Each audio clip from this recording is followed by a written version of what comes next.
Hello मुलांनो, मी आहे साची, तुमची स्टडी बडी आणि स्वागत आहे तुमचं माझ्या चॅनल साची स्टडी स्टुडिओमध्ये.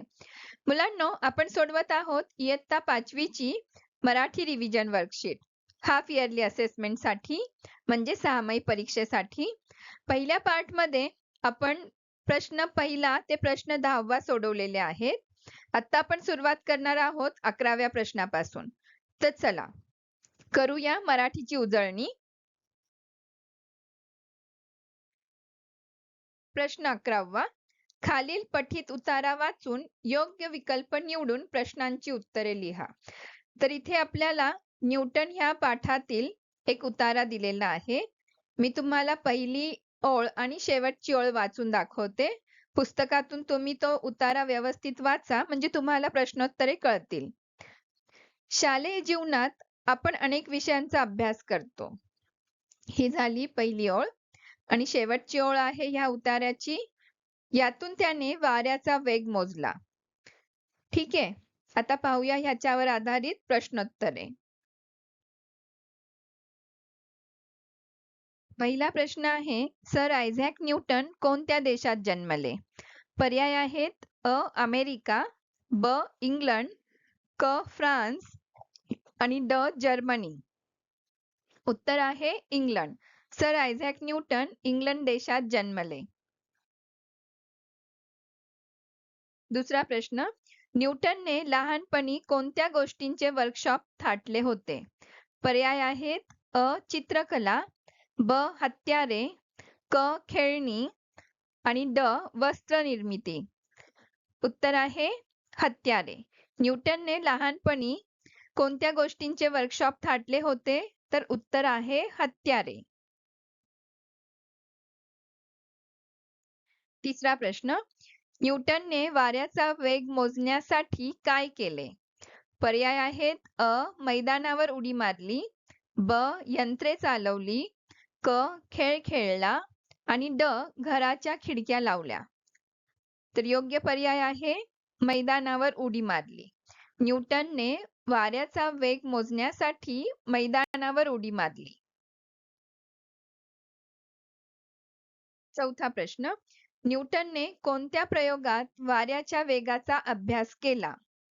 पर्याय आहेत अ यंत्र जोडण्याच्या, ब उड्या मारण्याच्या, क वर्कशॉप मधील आणि ड नोंदी ठेवण्याच्या.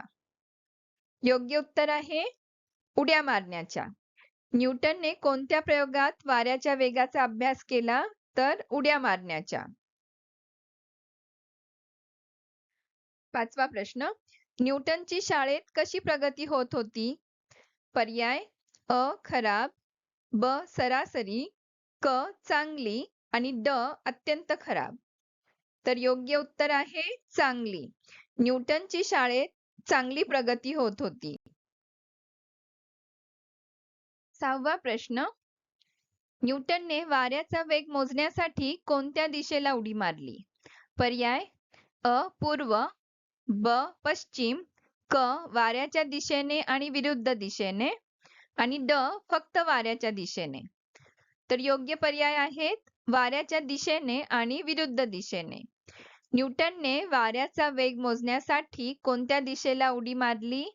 उत्तर आहे वाऱ्याच्या दिशेने आणि विरुद्ध दिशेने. 7वा प्रश्न, न्यूटनने लहानपणी कोणती यंत्रे उघडली आणि परत जोडली? पर्याय आहेत अ खेळणी, ब लहान मोठी यंत्रे, क घरगुती वस्त्रे आणि चौथा पर्याय आहे काहीच नाही. तर योग्य पर्याय आहे लहान मोठी यंत्रे. न्यूटनने लहानपणी लहान मोठी यंत्रे उघडली आणि परत जोडली.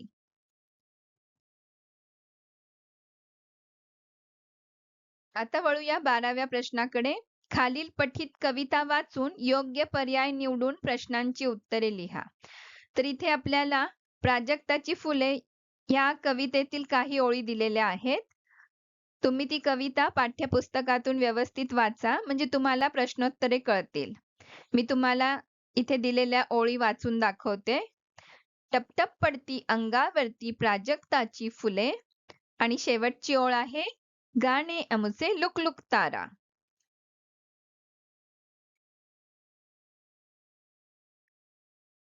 आता वळूया प्रश्नोत्तराकडे. पहिला प्रश्न, अंगावर कोणती फुले पडत आहेत? पर्याय आहेत अ गुलाबाची, ब जाईची, क प्राजक्ताची आणि ड कमळाची. तर योग्य पर्याय आहे प्राजक्ताची. अंगावर प्राजक्ताची फुले पडत आहेत. दुसरा प्रश्न, वारा कसा वाहतो आहे? पर्याय अ जोरात, ब भरारा, क भिरभिर, ड गारवा. आणि योग्य पर्याय आहे भरारा. वारा कसा वाहतो आहे? भरारा. प्रश्न तिसरा, गवत कसे डुलते आहे? पर्याय आहे अ दडपून, ब भरारा, क खुशीने आणि ड नाराज होऊन. तर योग्य पर्याय आहे खुशीने. गवत खुशीने डुलते आहे. पुढचा प्रश्न, झोपाळा कुठे झुलतो आहे? पर्याय आहेत अ पाण्यावर, ब फांदीवर, क गवतावर आणि ड धरतीवर. तर उत्तर आहे फांदीवर. झोपाळा फांदीवर झुलतो आहे. पुढचा प्रश्न, कवितेच्या ओळी पूर्ण करा. टप टप पडती अंगावरती प्राजक्ताची फुले. आणि दुसरी ओळ आहे, भीर भीर भीरत्या तालावर गाणे अमुचे जुळे. तर पूर्ण केलेल्या ओळी अधोरेखित करून दाखवलेल्या आहेत. आता प्रश्न 13वा, त्यातील अ, खालील प्रश्नांची एका वाक्यात उत्तरे लिहा. पहिला प्रश्न, उदास कोण होता? उत्तर, दीपक उदास होता. दुसरा प्रश्न, शाळेत शिकणारी बरीचशी मुले कोठून येत होती? उत्तर, शाळेत शिकणारी बरीचशी मुले अनाथ आश्रमातून येत होती. तिसरा प्रश्न, न्यूटन स्वभावाने कसा होता? उत्तर, न्यूटन स्वभावाने एकलकोंडा, बुजरा व मितभाषी होता. चौथा प्रश्न, न्यूटनला कोणता विषय आवडत होता? उत्तर, न्यूटनला गणित विषय आवडत होता.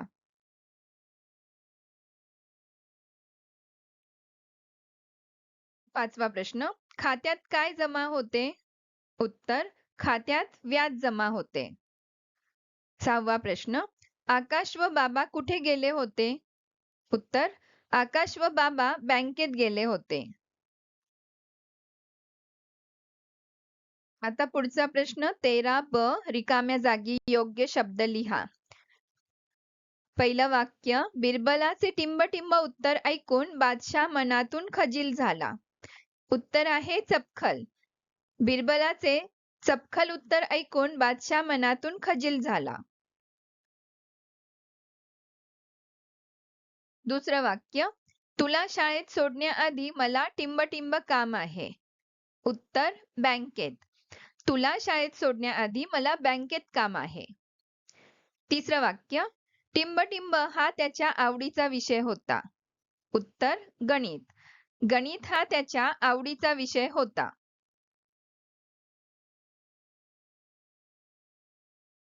चौथं वाक्य, टिंबटिंबचा जन्म इंग्लंडमधील ॲस्थॉ गावी झाला. उत्तर, न्यूटन. न्यूटनचा जन्म इंग्लंडमधील ॲस्थॉ गावी झाला. पाचवं वाक्य, उलट टिंबटिंब करण्यासाठी बादशहाने आपली मान पूर्णच वाकडी केली. उत्तर, टाळाटाळ. उलट टाळाटाळ करण्यासाठी बादशहाने आपली मान पूर्णच वाकडी केली. आता 13 क, खालील प्रश्नांची 2-3 वाक्यात उत्तरे लिहा.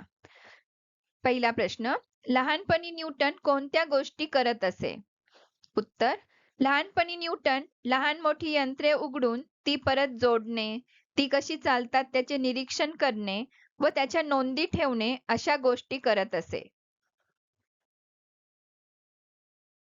दुसरा प्रश्न, दीपक व सात्विकच्या विद्यार्थ्यांनी दिवाळी कशी साजरी केली?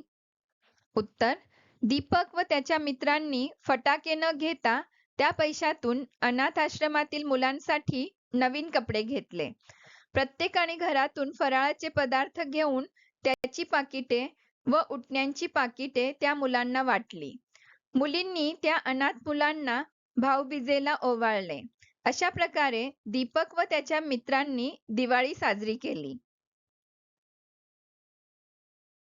पुढचा प्रश्न. बिरबलाचे उत्तर ऐकून बादशहाने काय केले? उत्तर. बिरबलाचे उत्तर ऐकून बादशाह मनातून खजील झाला. त्याला आपली चूक कळली आणि त्याने त्वरित आपला शब्द पाळून बिरबलाला जहागिरी बक्षीस म्हणून दिली.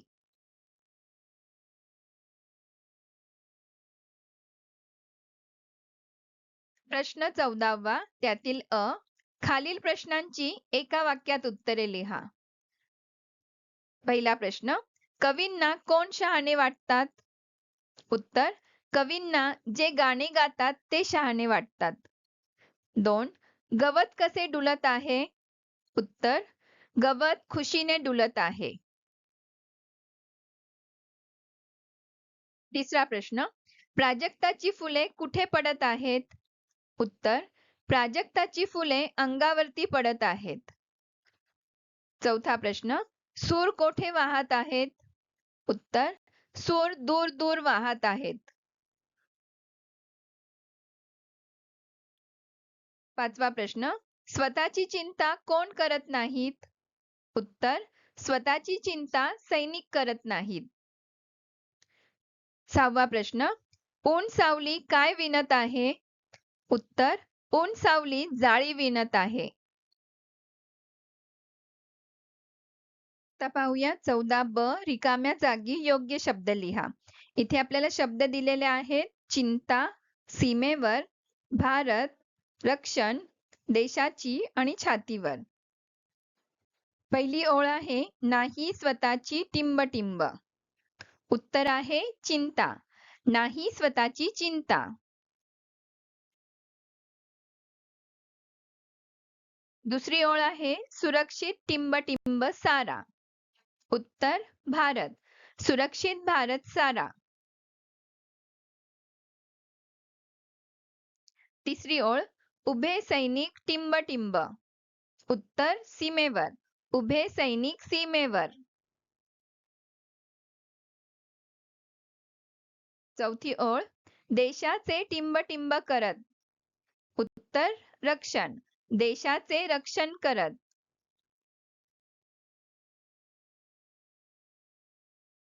पाचवी ओळ झेलीत गोळ्या टिंब. उत्तर छातीवर. झेलीत गोळ्या छातीवर. आणि सहावी ओळ आहे चिंता करत टिंब. उत्तर देशाची. चिंता करत देशाची.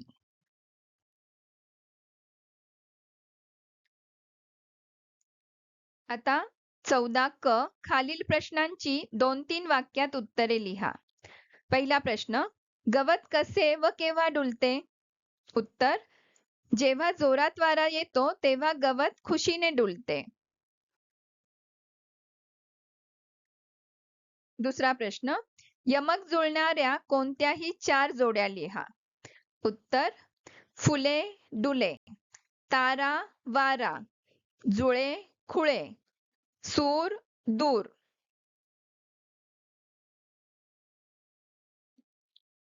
प्रश्न तिसरा. सैनिक कवितेतील तुम्हाला समजलेल्या कोणत्याही 4 ओळींचा अर्थ लिहा. तर मुलांनो, इथे तुम्ही तुमच्या आवडीच्या ओळी घेऊन तुमच्या भाषेत ह्याचं उत्तर लिहू शकता. उदाहरणासाठी तुम्हाला इथे उत्तर दिलेलं आहे. नाही स्वतःची चिंता, उभे सैनिक सीमेवर, देशाचे रक्षण करत, झेलीत गोळ्या छातीवर. तर ह्याचा भावार्थ होतो स्वतःची कसलीच चिंता न करता आपले सैनिक आपल्या देशाचे रक्षण करण्यासाठी आपल्या देशाच्या सीमेवर उभे आहेत. शत्रूंशी सामना करत, लढाई करत ते छातीवर गोळ्या झेलीत देशाचे रक्षण करत आहेत.